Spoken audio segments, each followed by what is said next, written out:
The rules for 2013 have not changed fundamentally. We're in for the same rules that we had last year, and that means, if anything, it'll be even more competitive. There'll be even more bunching up of the teams.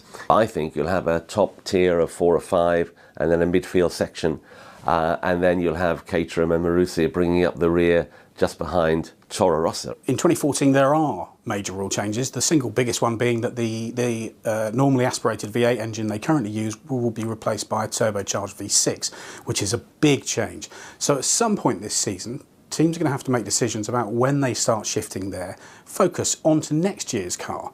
It'll mean a lot of teams deploying half their personnel to work on the 2014 engine halfway through the 2013 season.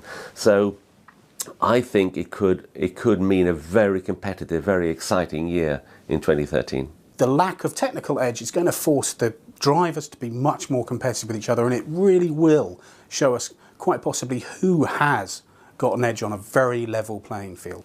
We still have 5 world champions on the grid. The head of this group is going to be Sebastian Vettel. He comes into it with a major advantage in that he is in an incredibly good relationship with Red Bull and specifically with Adrian Newey.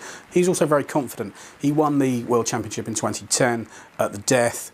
In 2011 he dominated. In 2012 he really had to fight, and he really had to fight to the last. He's been through that big battle now to win the championship. You know, the expectations are there, people expect something, but more than that we expect ourselves to do well again, so there's a lot of pressure.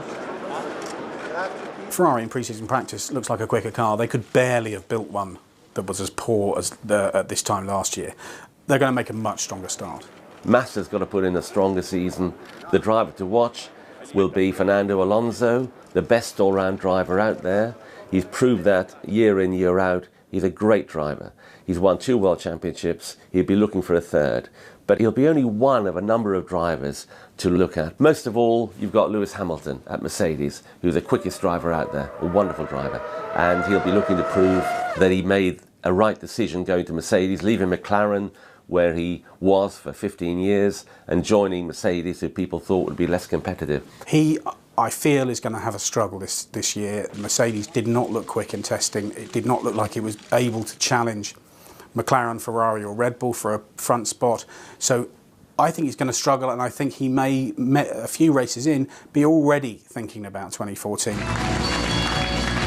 You also have to include Jenson Button in this. He now leads McLaren. There's a reason the fans dig Jenson so much. He's a mature, well-tempered man. He's come through the fiery baptism of those terrible years driving for Honda, and he's come out of it at the end as a much more rounded driver, a much more rounded human being. And he will be really out there to prove that his 1 world championship was not a flash in the pan, that he can do this again.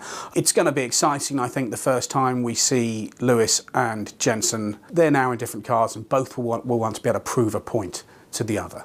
I think McLaren can stay ahead of Mercedes. I think they might have to fall back on their legendary resources and their manpower. Mercedes may well find themselves fighting more with Lotus than they do with McLaren, Ferrari and Red Bull. If they produce a package out of the box in Australia that really, really shocks us, then they'll be there at the front. But I have to say, their performance is likely to be looking at the back end of the front 3. I think Lotus, they have in Kimi Raikkonen a wonderfully quick and experienced driver. He won't have lost any of that. In fact, he'll be fit from the word go. He didn't look particularly fit at the start of last season. Any element of rustiness will be gone. Kimi isn't turning up to come second. Kimi wants to win. If he can get an extra 10% out of his car than he did last year, he will be regularly competing for wins. Grosjean, if he eliminates the mistakes that he made last season, and Lotus get the points that he lost last season, I think Lotus are very feasible top 3 contenders. What one may see is who heads the back end of the leaders fight between Lotus and Mercedes, and which one of the midfield can possibly poke their nose in and make a move on those two. Force India, look, they've got a pretty tight package once again in the midfield. Sauber can be unpredictable, they can be quick, they can look after their tyres well, as they showed last year. And then Williams, great tradition, great history. Everyone loves Williams, all the British fans love Williams, and everyone wants to see Williams do well. They're world title winners, they're a great racing team. We need to see how far Williams have come on. They should be fighting to be up with the top four. Early indications suggest that their car is better this year, and certainly Pastor Maldonado seemed pleased with it when he first took it out in practice. So it will be a great step forward for Williams if they can start repeatedly beating the Force Indias, the Saubers and the Toro Rossos.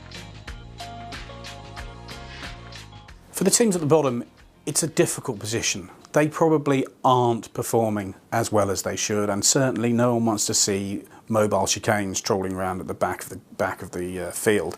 Marussia, interestingly, looked to have made more forward moves in the winter than Caterham do. The Caterham car, certainly in practice, looks a little bit unwieldy, and Marussia now have Kurz attached for the first time to their car. So they would be looking to make a good step forward. Whether that step forward would put them into the midfield is a different kettle of fish, and I don't think it will. Key to the season, though, I think will be whether Sebastian Vettel can make it 4 titles in a row. That's a big ask, but it's hard not to think that he's in a very advantageous position. We don't really want another epoch after Schumacher and Ferrari. We want somebody else to win. I don't think anyone begrudged Sebastian Vettel his hat-trick. After all, he's a wonderful driver, driving for a wonderful team. But now I think we want to change.